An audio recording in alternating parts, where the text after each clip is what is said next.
Viral চুড়ি বানায় মনে হয় আমার এখন ব্যবসা শুরু করতে হইব, কারণ এই চুড়িগুলি বানানোর পরে এত এত সবাই বলতেছে যে আমাকে বানাই দাও, আমাকে বানাই দাও। আসলে এটা তো আমি শখের বসে বানাইছি, এটা তো নিজের কোনো প্রফেশনালভাবে বানাই নাই। তো যাই হোক, আজকে কিন্তু থাকতেছে এই ভিডিওটা আমি কিভাবে বানাইছি, মানে এই চুড়িগুলো আমি কিভাবে বানাইছি সেই ভিডিওটা নিয়েই কিন্তু আপনাদের সাথে আজকের আমার এই ভিডিওটা।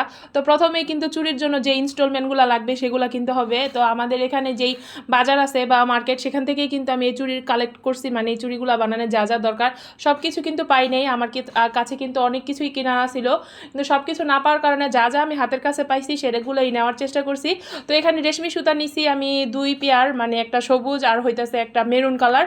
তো সবুজটা আমার মনে মনেই ছিল যখন আমি নিয়ত করছি এই চুড়িগুলো বানাবো, তো সবুজটাই সবার অ্যাট ফার্স্ট আমার প্রায়োরিটি ছিল। তো এখানে দেখতে পারতেছেন কুন্দনগুলো, এই কুন্দনগুলো নাকি 1500 টাকা কেজি। তো আমার কাছ থেকে 100 পিস কুন্দন রাখছে 50 টাকা।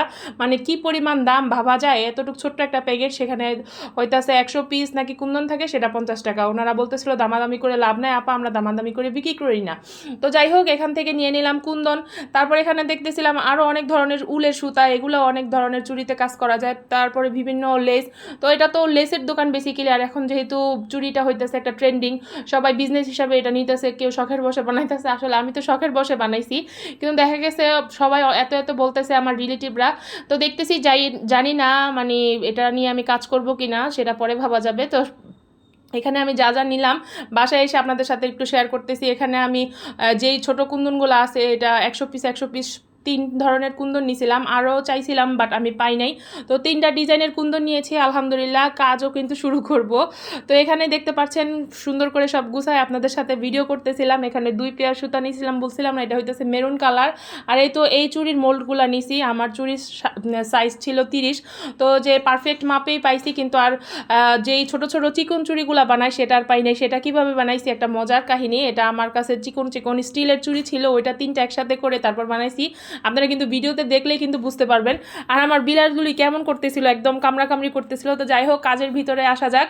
এখানে আমি খুব মানে আমার যেহেতু ফার্স্ট কাজ, আমি অনেক ভয়ে ভয়ে কিন্তু আল্লাহ আল্লাহ করতে করতে কাজগুলো করছি, কিন্তু না, ফাইনাল লুক মাশাআল্লাহ অনেক ভালো আসছে। আঠা দিয়ে কিন্তু এই সুতাটা আমি লাগাই নিয়েছি। আর হ্যাঁ, আঠাটা মনে হয় আপনাদের সাথে শেয়ার করা হয় নাই, আমি দেখি ইনশাল্লাহ ভিডিওর লাস্টে সেই আঠাটা দেখাই দিব। তো এখানে এই যে বললাম না, আমার কাছে এই চিকন চুড়িগুলো ছিল না, আমার অনেক আগের এই স্টিলের চুড়িগুলো ছিল, সেগুলো দিয়ে আমি এরকম আর কি ছোট সাইজের চুড়ি বানাইছি। আর এটা আমি কুন্দনের কাজ করতেছি। এই যে B7000 আঠা, এটা খুবই ভালো একটা আঠা। তো আমি আমার মনের মতো একটা ডিজাইন করতেছিলাম, জানি না কেমন হবে, আপনারাই কিন্তু কমেন্টে বলবেন। কিন্তু না, দেখি ফাইনাল লুক মাশাআল্লাহ অনেক সুন্দর আসছে। এই তো প্রথম এই জোড়ার চুড়িটা আর কি বানানো হয়ে গেলো। এটা একটা সেট বানানোর চেষ্টা করছি, 2টা একরকম চুড়ি আর চিকন 2টা একরকম, মাঝখানেরটা একটু অন্য ডিজাইন দিয়েছি আর কি, গোল গোল কুন্দন যেটা সেটা দিছি। আর নিজের একটা একেবারেই নিজের প্রথম অভিজ্ঞতা থেকে এই চুড়িগুলো বানাইছি, জানি না কেমন হয়েছে, সবাই কিন্তু অবশ্যই কমেন্টে বানাবেন। আর এটাই কিন্তু শেষ না, আরও কিন্তু চুড়ি আছে, সেগুলোও দেখাবো।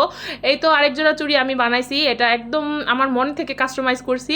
এখানে মানে হলুদ কাপড় ছিল, হলুদ কাপড়ের উপর আমি সবুজ সুতা দিয়ে, তারপর আবার 2 ধরনের চমকি বা এটার কি বলে পাথর দিয়ে সেটারে সেট করছি। তারপরে এটা হইতেছে আরেকটা আর কি পেয়ার চুড়ি, এটা আমি একদম রাত্রে 11টার দিকে বানাইছি। তো আলহামদুলিল্লাহ ফাইনাল লুক কিন্তু অনেক সুন্দর আসছে। এই তো সুতার উপরে আবার আমি কুন্দনের কাজ করছি। সবাই কিন্তু আমাকে কমেন্ট করে জানাবেন, আর আপনার সুন্দর সুন্দর কমেন্ট কিন্তু আমাকে আরও সুন্দর সুন্দর কাজ করার জন্য উৎসাহ করবে।